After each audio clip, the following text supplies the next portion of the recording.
Salve, meus amigos, Carlos falando. Tem um tempinho que eu não troco uma ideia com vocês aqui. A agenda tá bem corrida, mas hoje eu acumulei 3 assuntos aí pra gente tentar trocar uma ideia rápida. Vou dar uma pincelada rápida sobre eles. Lesão do Eduardo, lesão do Júnior Santos e o choro da mídia e dos rivais aí pelo tal do fair play financeiro.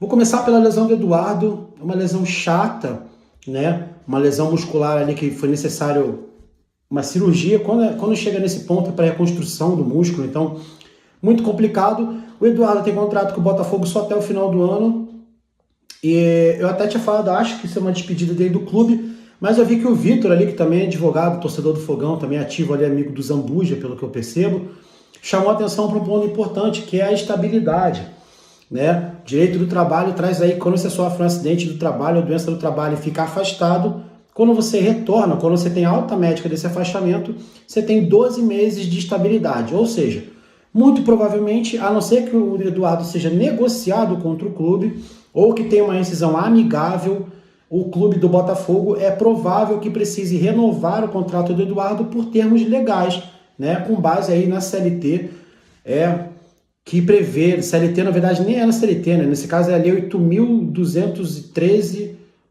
de 91, artigo, se eu não me engano, 118, que prevê estabilidade. Tem a súmula 378 aí também no TST, que também fala da estabilidade. Então, o Eduardo, muito provavelmente, a não ser que tenha uma rescisão amigável, um acordo, ou seja, negociado, deve ter o seu contrato, pelo menos a lei assim prevê, prorrogado. Lesão do Júnior Santos agora, parte 2 do vídeo. Cara, aterrorizador, na minha opinião, para o restante da temporada. É o nosso jogador mais efetivo do ano. É o artilheiro da equipe, é o jogador que provavelmente, se eu não me engano, tem mais participação em gols. E em campo, eu vejo pessoas falando, mas ele não joga bem desde que renovou. Gente, a gente está em julho. O ano teve 7 meses de futebol já praticamente. O cara está jogando mal 3 semanas. Aí a galera esquece tudo que ele fez durante o ano inteiro. O Júnior Santos é um jogador que há 2 meses atrás todo mundo não achava um absurdo se ele tivesse convocado para a seleção brasileira. Então, eu acho que a pior perda que o Botafogo poderia ter, na minha opinião, é o Júnior Santos. E eu explico, na minha opinião, o porquê também. Eu acho que é o único jogador que a gente não tem uma reposição técnica ou de características, não é nem a altura. A gente só não tem. O jogador é, como o Júnior Santos, que eu chamo de jogador de arrasto. Ele é o cara que pega a bola na linha de defesa, se ele estiver lá, ele vai arrastando o time contrário na velocidade, na força, até a outra intermediária. O Botafogo não tem um jogador com essa característica. O Savarino é um jogador fisicamente frágil, pequeno, né? O Jefinho, a gente não sabe o que aconteceu. Enfim, o Luiz Henrique é um jogador mais forte, mas ele não tem nem de perto a velocidade do Júnior Santos. Ele é um jogador de drible curto, mais drible de salão, e jogar da intermediária ofensiva para frente. O Júnior Santos é o cara que começa a construir a jogada lá na defesa, perto da linha do lateral, e tem uma velocidade diferenciada. Além disso, o Júnior Santos é um jogador forte fisicamente, né, que tem presença de área ali, não é matador, mas um jogador grande, incomoda na área, e muito rápido. Então a gente não tem um jogador com essa característica. Eu acho que é a pior perda em termos de lesão que o Botafogo poderia ter, porque não temos um jogador para suprir, né? Se machucasse um ponta, nós temos outros pontos. Se machucasse um zagueiro, seria problema ainda, mas tem outro zagueiro para resolver. Lateral, tem 2 laterais de cada lado, pelo menos. Agora, centroavante, tem o Tiquinho e tem o Igor Jesus. Agora, o Júnior Santos em si, não vejo nenhum substituto para ele. Acho que o jogador que mais se assimila a ele é o Carlos Alberto. Eu falo com o Rafa sobre isso há um tempo. Eu acho que o Carlos Alberto é um jogador similar ao Júnior Santos nas características. Não estou falando na qualidade, nada disso. Mas o Carlos Alberto é um jogador que, para jogar de segundo atacante, me agrada bastante. Eu achava ele como ponta um pouco complicado, porque ele não marca tão bem, né? Mas ele é um jogador muito rápido, tem um bom drible, ele é forte fisicamente e bate bem na bola.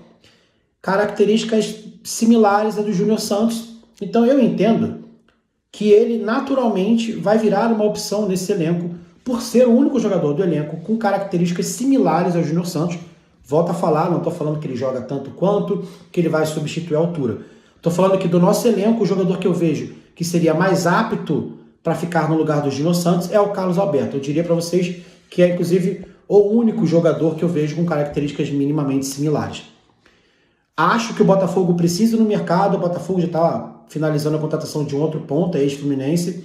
Na minha opinião, tem que finalizar essa contratação. Nós precisamos de elenco, né? Quem quer brigar em 3 frentes tem que ter elenco cheio e completo com várias opções. O Matheus, que é o jogador que o Botafogo está para contratar, ele joga inclusive nas duas pontas, então é um jogador que pode agregar muito. Um jogador também rápido, forte fisicamente, agudo. Então é um jogador que poderia vir para já dar uma amenizada nessa perda do Júnior Santos. E como eu falei, acho que o Carlos Alberto vai acabar herdando também esse lugar. Porém, acho que o Botafogo precisa ir ao mercado. Eu sei que não é fácil achar uma peça de sopetão com as características similares à do Júnior Santos, mas vamos precisar ser criativo nesse momento. Ou se não for, tem que finalizar a contratação desse ponto que já está para vir, do Matheus ali, e reintegrar o Carlos Alberto ao elenco e torcer para que ele abrace minimamente aí o que o Júnior Santos estava fazendo. Terminar aqui o vídeo falando sobre os pedidos de fair play financeiro, pessoal. Para quem não sabe o que é fair play financeiro, basicamente é uma regrinha que você tem um percentual daquilo que você recebe, né, que o teu clube angaria, né, e expõe no balanço como sendo o que você recebeu, e você tem um percentual daquilo que você pode gastar, seja, não pode gastar às vezes, depende do lugar. Tem lugar que você não pode gastar mais do que você recebe, tem lugar que você não pode gastar mais do que 15% ou 20% do que você angaria, tem lugar que você não pode gastar tantos por cento com elenco, enfim, cada país daí tem a sua regra, cada liga tem a sua regra, e agora estão bradando aqui no Brasil pelo fair play financeiro. Vamos lá, beleza, pessoal? Primeiro eu vou falar para vocês como a hipocrisia, ela não vem só das torcidas, ela vem da mídia esportiva. E reparem a má vontade com o Botafogo em vários aspectos. Vamos lá. As pessoas acham que a SAF iniciou agora, que o Botafogo foi a primeira SAF do Brasil. Pessoal, eu tenho 42 anos. Fluminense, em 1999, foi praticamente por baixo dos panos vendidos para a Unimed. A Unimed pagava os salários dos jogadores, as contratações. A Unimed jorrava dinheiro no Fluminense como se não tivesse fim. Tanto que, anos depois, a Unimed Rio veio à falência, inclusive, né? Para quem não sabe. Então, a Unimed Rio era ali o oásis de dinheiro para o Fluminense, sem nenhum controle, sem nenhuma captação externa. Era só a Unimed que bancava o Fluminense e, como eu falei, com um monte de contratação de impacto, com um monte de salário milionário. Você via alguém falando de fair play financeiro? O Flamengo, que bradam ser aí uma administração top, né, que conseguiu sair da falência para ser um clube rentável por conta de políticas de austeridade, balela. O Flamengo recebe 5, 6 vezes mais de direito de imagem da Dona Globo há pelo menos 2 décadas do que todos os outros clubes. O Flamengo teve patrocínio estatal milionário por 20, 30 anos. O Flamengo teve 2 SAFs, se você for parar para analisar. Uma do patrocínio estatal, praticamente, e a principal da Rede Globo. A Rede Globo alçou o Flamengo ao ponto que ele está hoje.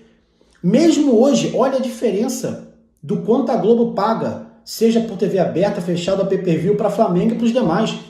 Ah, mas o Flamengo tem 30 milhões, tem 18 milhões, tem 20 milhões de torcedores, o Botafogo tem 3. Vamos lá, o que permeia a sua audiência são os números, Ibope. Ibope não, perdão, audiência. Vá lá ver. O Flamengo tem 4 a 5 pontos a mais de audiência do que o Botafogo, por exemplo, do que o Fluminense. 4 a 5 pontos. Então, se um dá 18 média, o outro dá 22 de média. De 18 pontos para 22 de média. A gente está falando aí, sei lá, de 20% a mais de audiência. Como é que você ganha daí 400% a mais de televisão? A conta não fecha. E quem não entende isso é clubista ou é burro. Desculpa, é isso. O Flamengo é uma SAF da Globo há muito tempo. Há muito tempo. O Palmeiras foi SAF da Parmalat na década de 90, na cara de pau também. A mesma coisa que a Unimed fez com o Fluminense, a Parmalat fazia com o Palmeiras. Injeções de dinheiro infinitas. O Palmeiras tinha seleções de jogadores. Os caras explodindo, Edmundo, Rivaldo, Evair, era só cara foda. Jorrava dinheiro no Palmeiras de um patrocínio, que era muito mais que um patrocínio, porque era quem bancava o clube. Igualzinho a Unimed com o Fluminense. Não tinha controle, não tinha um valor fixo de patrocínio. Eles iam comprando o jogador que queriam, pagavam quanto queriam de salário e o clube foi galgando vários degraus para cima. Foi assim com o Palmeiras com a Parmalat, foi assim com o Fluminense com a Unimed. Foi assim com o Corinthians em 2005 com a MSI. Quem não é dessa época, procure depois. O Corinthians do nada veio um senhor chamado Kia Jorabichian e lavou dinheiro no Corinthians aí como se não houvesse amanhã. Contratou Carlos Tevez, contratou Mascherano, contratou Roger, Carlos Alberto. Alguém questionou a origem desse dinheiro? Alguém pedia fair play financeiro para a Unimed, para a Parmalat, para a MSI, para a Globo com o Flamengo? Vocês não vêm pedindo, sabe por quê? Porque o objetivo de nenhum deles é o fair play financeiro de verdade. Eles estão se doendo Porque um clube que até pouco tempo atrás não disputava nada, não brigava com eles por nada, agora se mostra um super candidato a tudo. Isso dói, isso incomoda.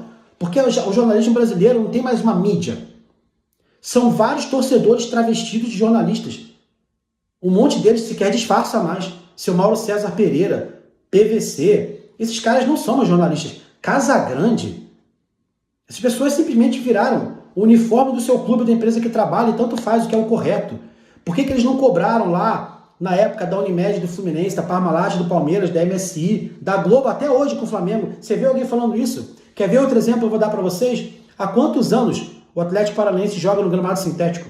O Atlético Paranaense foi campeão de Copa do Brasil com grama sintética. Foi campeão de Sul-Americana com grama sintética. Você via esse choro que tem em relação ao estádio do Botafogo?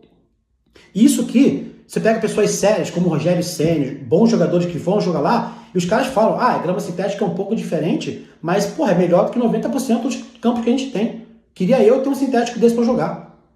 Pessoas sérias. Não jornalista travestido de torcedor. Não torcedor travestido de jornalista. Então você não vê essas pessoas bradando por fair play financeiro quando era o Palmeiras que estava por cima, quando era o Fluminense que estava por cima, quando era o Flamengo, quando era o Corinthians. Você não via. Porque grande parte da mídia torce para esses times. E porque o objetivo deles não é, de fato, o que é justo ou o que é o correto. Tá?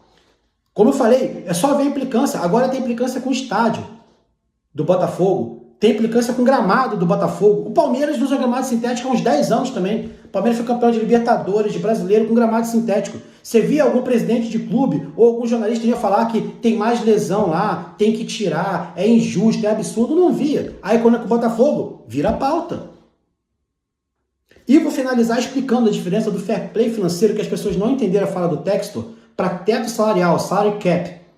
O que o Textor está querendo falar é que, vamos lá, se você pega o fair play financeiro e aplica ele no Brasil, como é hoje, com a divisão de cota de TV que tem hoje, com o absurdo que é essa divisão de cota de TV, sabe o que vai acontecer? Palmeiras, Flamengo e Corinthians nunca serão nem de perto alcançados por ninguém.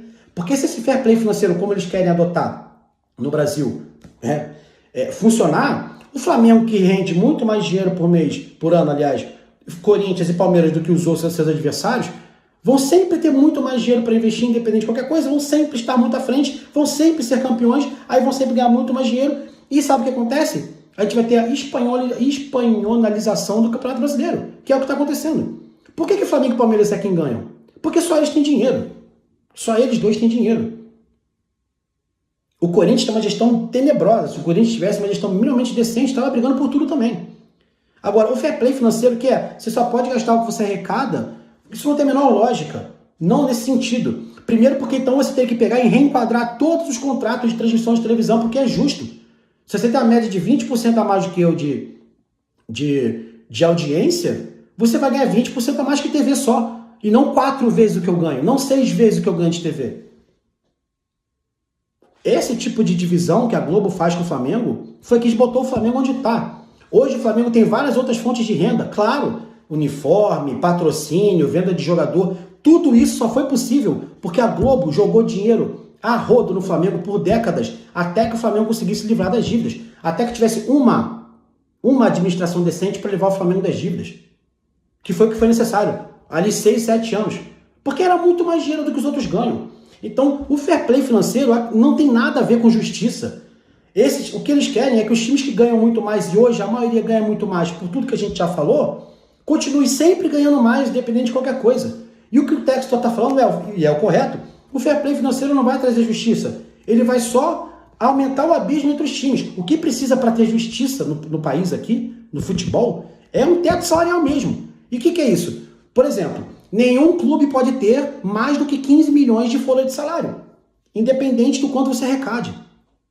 E aí, você vai ver que assim como é na NBA e como é na NFL, os times viram equilibrados. Não tem mais esse do mesmo time ganhar todo ano. Tem quando o cara tem como era Tom Brady na NFL, que é um jogador muito, muito acima da média. Se você tem um teto salarial que os clubes não podem ultrapassar, você vai limitar e você vai botar os clubes num nível similar. Hoje, por exemplo, o Flamengo tem uma folha salarial de 25 milhões por mês. O Juventude não deve ter 3, 4 milhões. Como que compete? Agora, se o Flamengo pudesse ter um limite de 15 só, e daí o Juventude pudesse aumentar um pouco, ficar a tua folha em 6, 7, olha a diferença já. E uma folha que é 7, 8 vezes maior que a outra, vira 2 vezes. Daí você equilibra. E daí se o Juventude arrumasse mais dinheiro para chegar nos 15 milhões em algum momento, chega no mesmo nível do Flamengo. Hoje é impossível. Hoje nenhum time consegue chegar na folha salarial do Flamengo, a não ser Botafogo e Palmeiras. Essa é a verdade. O Botafogo porque o Textor tem dinheiro e o Palmeiras porque o Palmeiras assim, né? Como o Flamengo, o Palmeiras teve ali Parmalat, o Palmeiras teve Paulo Nobre e agora o Palmeiras tem Crefisa. Então essa é a concorrência justa que querem? Botem um teto salarial no campeonato, que é o que o Textor falou. Senão daqui a pouco o Grupo City, como ele falou do Bahia, vai lá e paga 40 milhões de folha de salário. O Grupo City tem dinheiro infinito. Então, limitar contratações é uma burrice.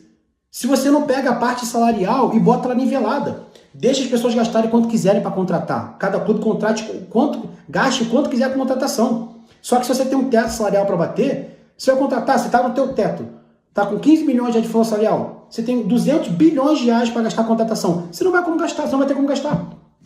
E aí pronto, você equipara o campeonato. Então, rapaziada, não caia em clickbait de jornalista fadado aí ao fracasso profissional. Não caia nesse papinho torto da mídia. Entendam a diferença de fair play financeiro para teto salarial. Entendam que Palmeiras, Fluminense e Flamengo têm SAFs ali por baixo dos panos há muito tempo. Entendam que o Corinthians já teve, através da MSI, uma SAF por baixo dos panos para lavar dinheiro. Entendam a seletividade da crítica e ela fica clara, como eu falei, com essa questão do fair play financeiro agora, mas ninguém pediu fair play financeiro para Flamengo com o Globo, para Crefisa, para Parmalat ou Paulo Nobre no Palmeiras, para Unimed no Fluminense, para MSI no Corinthians. Aí quando chega a vez do Botafogo incomoda. Ninguém falou para tirar o gramado sintético lá do Atlético Paranaense, para tirar o gramado sintético do Palmeiras, mas quando é que o Botafogo incomoda? E vocês ainda acham que não é uma coisa pessoal dessas pessoas. Semana passada teve o Leila Day no UOL, foi ridículo. O Palmeiras veio aqui e foi entubado pelo Botafogo, mesmo com o Leila Day. Todos os colunistas fizeram uma campanha e uma matéria no mesmo dia para enaltecer a Leila do Palmeiras. Vocês acham que, de verdade, que isso foi sem querer? Reflitam. Entendam de que lado a gente tem que ficar. Entendam que justiça, aqui no Brasil, as pessoas só aplicam quando vale para elas mesmas. Nenhuma dessas pessoas quer justiça no campeonato. Nenhuma dessas pessoas quer competição por igual. Todos eles só querem que seu clube se dê melhor. Beleza, galera? Fico aí atento, vídeo grande, mas era um assunto bem importante para a gente tratar. Um abraço até que ficou o final. Vamos aí torcer para que o Botafogo continue nessa toada e vamos junto. Falou!